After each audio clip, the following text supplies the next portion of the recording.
O leque de assuntos é muito variado, da carne de cavalo ao envelhecimento da população. É por isso uma pasta complexa, onde não faltam escândalos e controvérsias. 6 meses depois de assumir funções, Tony Borg, o Comissário Europeu da Saúde e Defesa do Consumidor, junta-se a nós no iTalk. Vamos diretamente para a primeira pergunta.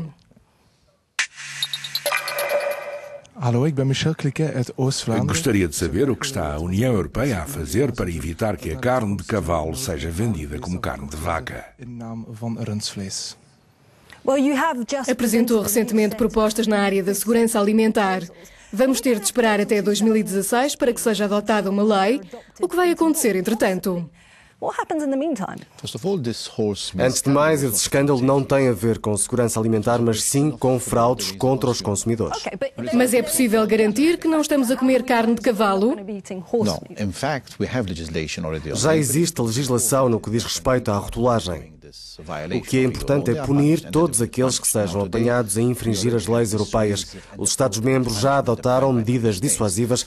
Vamos reforçar a legislação com a introdução de multas de valor equivalente aos ganhos obtidos através da violação da lei. Irá haver mais inspeções surpresa. A Comissão vai poder obrigar os Estados-membros a realizar testes. A dimensão dos testes de ADN, por exemplo, que se efetuaram por causa deste caso, superou largamente aquilo que nós tínhamos sugerido. Prevê que num futuro próximo possam acontecer mais situações como esta, até porque vivemos uma crise económica. A pressão financeira faz com que os fornecedores disponibilizem produtos cada vez mais baratos. É sobretudo uma questão de ganhos económicos ilícitos. É claro que, objetivamente, não há nada que impeça alguém de violar uma lei. O que é importante é que, se essa pessoa for apanhada, ela seja julgada pelas instâncias dos Estados-membros.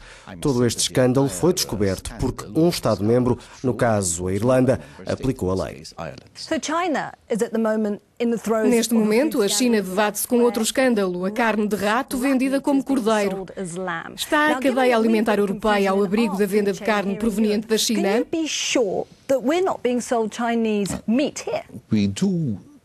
Nós realizamos inspeções fora da União Europeia de forma a controlar a importação de produtos alimentares que provêm de abastecedores aprovados de regiões aprovadas.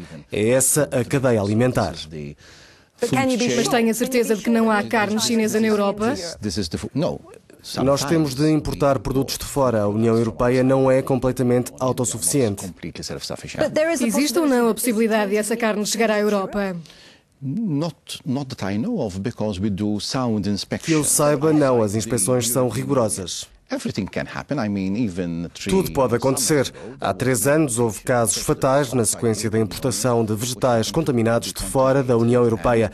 Numa era de globalização e de livre mercado, mesmo no interior da União Europeia, tudo pode acontecer. Mas creio que temos um dos melhores sistemas de segurança alimentar do mundo e uma das melhores legislações ao nível da rotulagem. Devíamos estar orgulhosos disso. A próxima questão chega-nos da Letónia.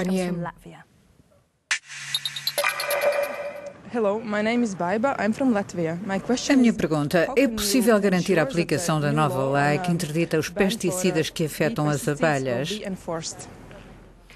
Não se trata de uma interdição, é uma suspensão, creio que por 2 anos. Mas é possível um controlo? Houve resistência a esta proibição. Existia uma maioria a favor, mas depois, como não houve uma maioria qualificada, nem para um lado nem para o outro, coube à Comissão Europeia decidir. A lei vai ser aplicada. Se os Estados-membros não a cumprirem, a Comissão inicia os procedimentos por infração. É uma luta contra um lobby muito poderoso dos pesticidas que argumenta que se a interdição for aplicada durante 5 anos, a economia europeia vai perder qualquer coisa como 17 mil milhões de euros e cerca de 50 mil empregos. O que tem a dizer sobre isto? Tenho de salientar que alguns Estados-membros já tinham implementado a interdição mesmo antes dela ser decidida e não ocorreram essas consequências económicas apocalípticas. Se traduzíssemos em euros as medidas necessárias para compensar a polinização das abelhas, seriam vários milhares de milhões. As empresas de pesticidas estão a agir de má fé? Não têm razão neste assunto. Há provas científicas que serviram de base à posição da Autoridade para a Segurança Alimentar. Não é possível ignorá-las. A última pergunta vem da Grécia. Voilà, bonjour, je m'appelle Catherine Yavgouloupis, je suis d'origine grecque. J'ai une question à poser. Tenho uma questão. Como é que a União Europeia vai gerir no futuro a área da saúde, tendo em conta o envelhecimento da população? Estima-se que em menos de 4 décadas, 1/3 da população europeia tenha mais de 60 anos. Os cuidados de saúde vão tornar-se insustentáveis? Neste período de crise económica, também o setor da saúde irá sofrer cortes. É normal, mas em vez de nos queixarmos por causa desses cortes, temos de arranjar maneira de gastar o dinheiro de forma mais inteligente, sem, no entanto, prejudicar os cuidados essenciais, sobretudo no que respeita à população mais envelhecida. A Comissão Europeia está a promover aquilo a que chama de parceria de inovação para o envelhecimento saudável, mas é preciso encontrar novas formas de reduzir os custos e manter os cuidados.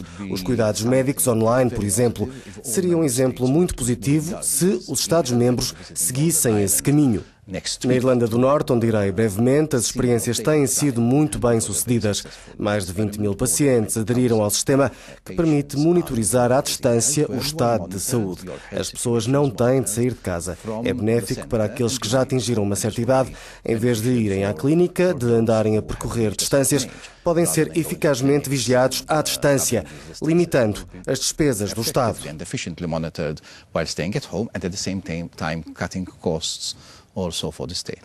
Quem se queixa dos cortes na saúde? Ninguém gosta dos cortes, toda a gente se acaba por queixar. A Comissão teve de reformular o orçamento por causa dos cortes no Programa Financeiro Plurianual. Mas como encara neste período de crise o facto de haver pessoas que não podem pagar os cuidados de saúde? O sistema europeu de saúde está a degradar-se? Não deveria ser assim. No âmbito dos meus serviços, vamos criar um painel de especialistas para dar aconselhamento às entidades do sistema de saúde. Caso contrário, vão deixar de ser viáveis. E isso seria o colapso de todo o sistema. Se não tomarmos medidas agora, não só na área económica, mas também na área da saúde, estamos a abrir a porta aos problemas no futuro. É melhor tomar medidas preventivas agora. Cabe à União Europeia decidir o orçamento para a saúde de cada governo? Não, é o princípio da subsidiariedade que é muito importante no setor da saúde. Nós coordenamos e ajudamos os países a atingirem os seus objetivos, mas a responsabilidade principal cabe aos Estados-membros. Nós incentivamos-los a investir mais na prevenção, uma área que representa apenas 3% dos investimentos. Mas a Troika impôs mais cortes na saúde na Grécia e em Portugal. O que não significa cortar diretamente, mas tentar usar os fundos disponíveis de uma forma mais inteligente. A reforma dos sistemas de saúde é do interesse dos Estados-membros se os pretendem viabilizar no futuro. Mudando de assunto, quando foi eleito comissário, houve alguma polémica sobre as suas convicções pessoais, sobretudo no que toca ao casamento homossexual e ao divórcio. Como responde àqueles que afirmam que essas convicções influenciam as suas políticas? Julguem-me pelos meus atos. Tenho sido muito ativo em diversas áreas, como os direitos dos animais. Sempre respeitei o princípio de subsidiariedade. A maior parte dos assuntos que mencionou pertence à esfera dos Estados-membros, não da Comissão. As suas convicções pessoais não vão influenciar a sua política? As minhas convicções pessoais são exatamente isso. Os outros comissários também têm as suas. Agora temos é de fazer aplicar as leis europeias. Agradecemos a sua presença no iTalk. Se quiser saber quem é o próximo convidado, consulte o nosso site e deixe-nos as suas perguntas, escritas ou em vídeo. Obrigada por ter estado connosco. I'm Isabel Kumar. Thanks for joining us.